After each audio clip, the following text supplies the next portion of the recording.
Les institutions de la finance sociale ont pour objectif de financer des projets sociaux. Il y a plusieurs types d'institutions de finance sociale.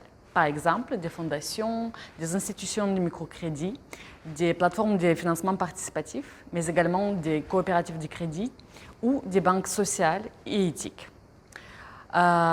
Elles fonctionnent sur des modes opératoires assez différents. Par exemple, les fondations font des dons, mais les banques sociales et éthiques font du crédit à l'image des banques classiques.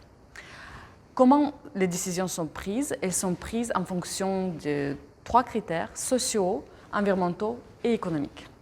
La finance sociale s'est développée dans les pays européens aux alentours des années 1980, mais elle est devenue beaucoup plus populaire à partir des années 2008, justement, suite à la crise économique. Pourquoi? Parce qu'on a eu des banques classiques qui ont fait faillite pendant cette période ou ont fait des pertes importantes, alors que les banques sociales, au contraire, ont connu une croissance assez importante pendant cette période. Cette tendance contracyclique s'explique par le modèle lui-même, qui est un modèle alternatif à l'opposé des décisions spéculatives.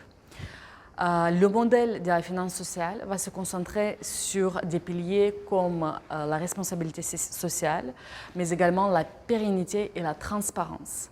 C'est pour cela que les produits de la finance sociale, tels que le crédit, l'épargne, l'assurance, seront faciles à comprendre, mais également transparents et faciles à contrôler. Il y a au moins 2 différences entre les banques sociales et les banques traditionnelles. D'un côté, il y a les clients. Les clients des banques sociales sont en général des entreprises sociales qui ont pour objectif la lutte contre la pauvreté ou des actions en faveur du commerce équitable, de protection de l'environnement ou de l'éducation. D'autre côté, il y a également les taux d'intérêt que les banques sociales pratiquent qui sont en général plus bas que les taux du marché. Pourquoi? Parce que les investisseurs ou les financeurs des banques sociales, justement, elles sont prêts à accepter des rendements plus bas pour faciliter l'accès à la finance des entreprises sociales.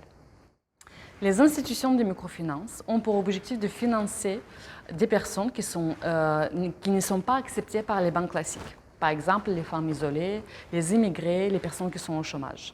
Toutes ces personnes ont un projet viable et c'est pour cela que les institutions de microfinance vont les financer. La différence entre les institutions de microfinance et les banques sociales sont que les institutions de microfinance, elles ne peuvent généralement pas octroyer des produits d'épargne à cause de la régulation, mais également les clients des institutions de microfinance ne sont pas forcément des entreprises sociales.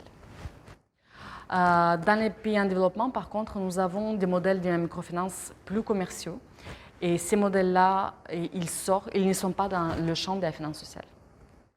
Pour conclure, les institutions de la finance sociale ont pour objectif de créer un cercle vertueux en combinant les services financiers avec les bénéfices sociaux. En termes d'enjeux pour l'industrie, en ce moment, l'enjeu majeur serait d'attirer les investisseurs, mais également des épargnants motivés pour pérenniser ce modèle économique.